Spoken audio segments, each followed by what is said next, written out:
देश के कई राज्यों से, तो महाराष्ट्र, दिल्ली, कर्नाटका, तमिलनाडु, केरला, छत्तीसगढ़, कई राज्यों से resource person, professors, economist, social activist लोग आए हैं और जो है यहाँ पर खास करके राइट टू एजुकेशन एक्ट पर जो डिबेट हो रहा है।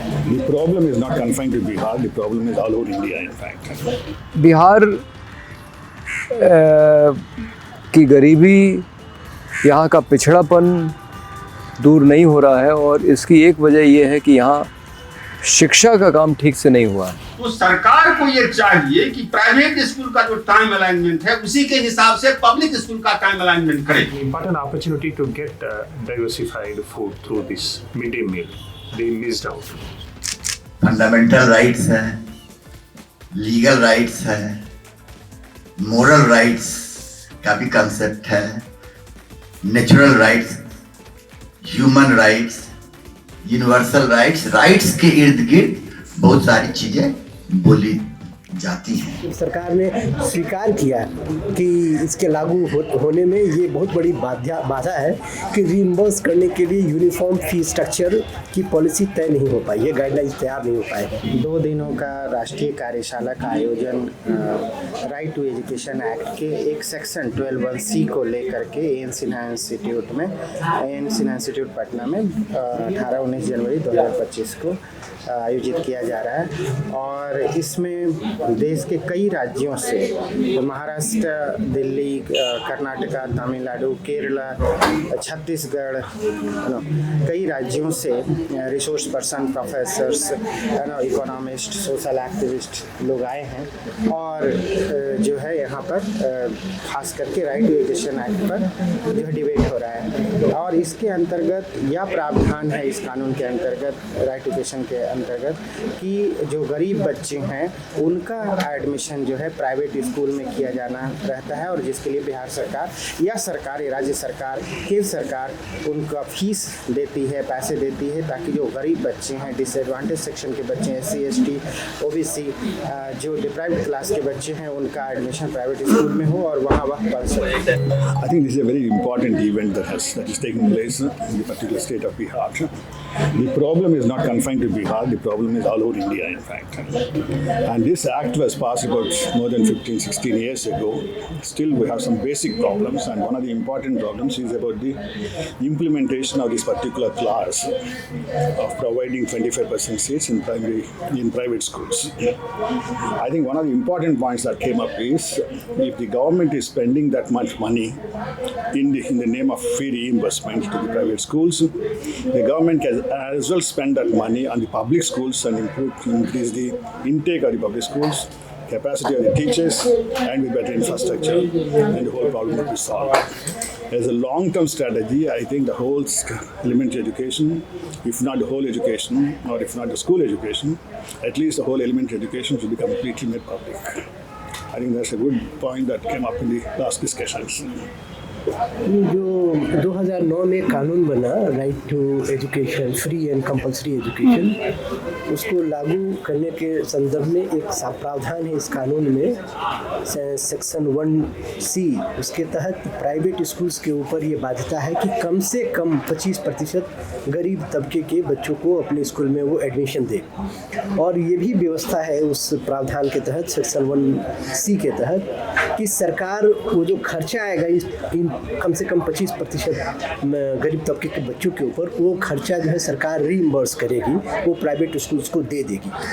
तो आज की कार्यशाला में एडिशनल चीफ सेक्रेटरी ने ये स्वीकार किया कि ये लागू नहीं हो पा रहा है क्योंकि एक यूनिफॉर्म फ़ी की पॉलिसी नहीं बन पा रही है और वो इसलिए नहीं बन पा रही है कि यदि DPS जैसे स्कूल्स हैं और वहाँ वो 25% गरीब तबकों को बच्चे को एडमिशन देते हैं और कोई और प्राइवेट स्कूल है जिसका कि फ़ी स्ट्रक्चर बहुत कम है, तो वो किस स्तर पर रीइंबर्स करें, कितना अमाउंट DPS के स्टैंडर्ड से कर अमाउंट रीइंबर्स करें या कि फिर किसी कोई नॉर्मल प्राइवेट स्कूल है उसके फ़ी स्ट्रक्चर के हिसाब से फ़ी रीइंबर्स करें। तो ये सरकार ने स्वीकार किया कि इसके लागू होने में ये बहुत बड़ी बाधा है कि रीइंबर्स करने के लिए यूनिफॉर्म फ़ी स्ट्रक्चर की पॉलिसी तय नहीं हो पाई है, गाइडलाइंस तैयार नहीं हो पाए हैं। यहाँ पर एक और बात सामने आ रही है। नहीं, आपको क्या लगता है, जिस तरह से आपने कहा कि सरकार ने स्वीकार किया, सिद्धार्थ यहाँ पे आए थे, उन्होंने इस बात को एक्सेप्ट किया है, तो क्या सरकार इस पर कुछ करेगी?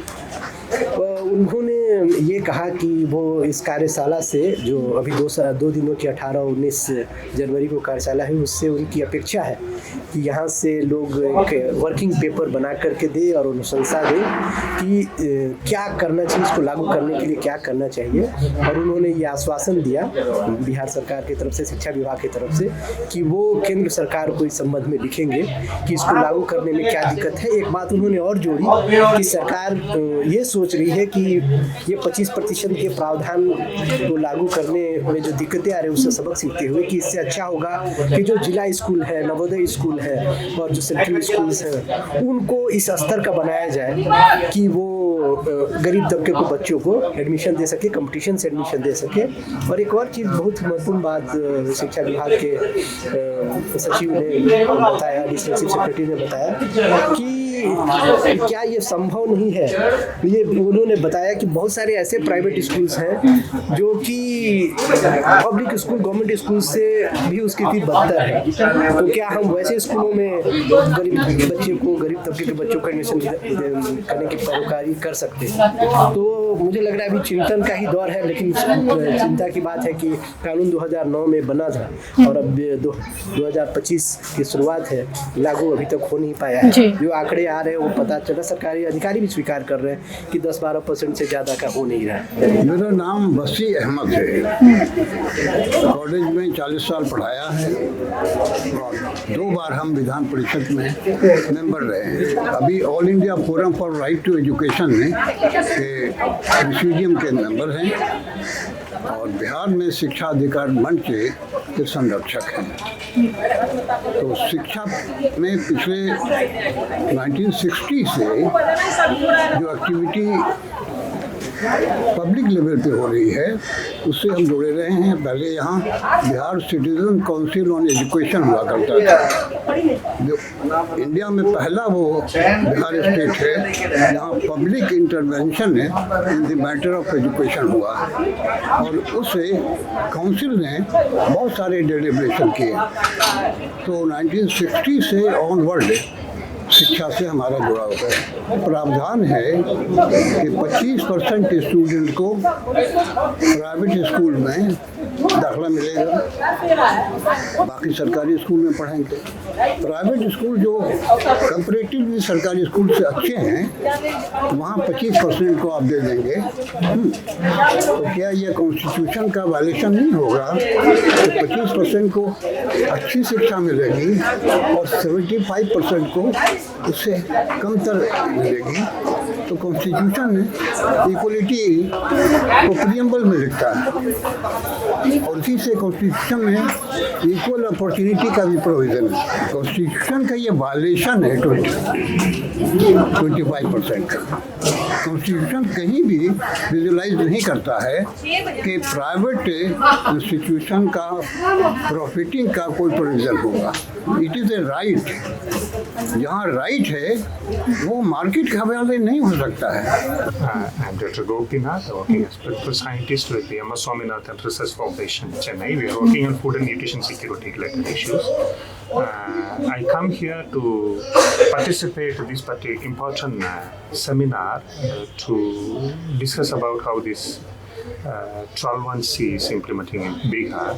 What I want to share here is when 12(1)C effectively implementing here and bringing some disadvantaged groups into private education.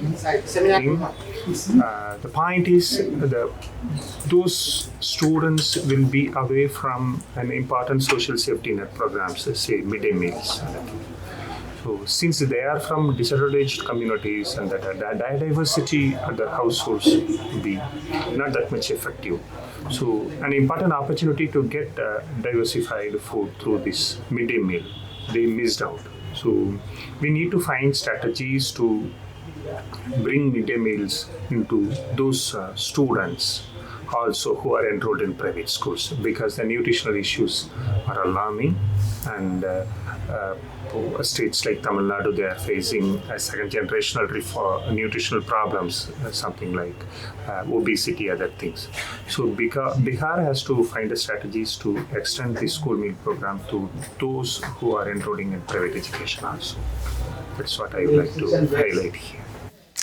Fundamental rights हैं, लीगल राइट्स हैं, मोरल राइट्स का भी कंसेप्ट है, natural rights, human rights, universal rights, rights के इर्द गिर्द बहुत सारी चीजें बोली जाती हैं। आज जो चर्चा का विषय है वह राइट टू एजुकेशन एक्ट के तहत स्टेट का लेजिस्लेशन है, वह राइट के अंदर में है और उसके एक क्लॉज पे हम चर्चा कर रहे हैं।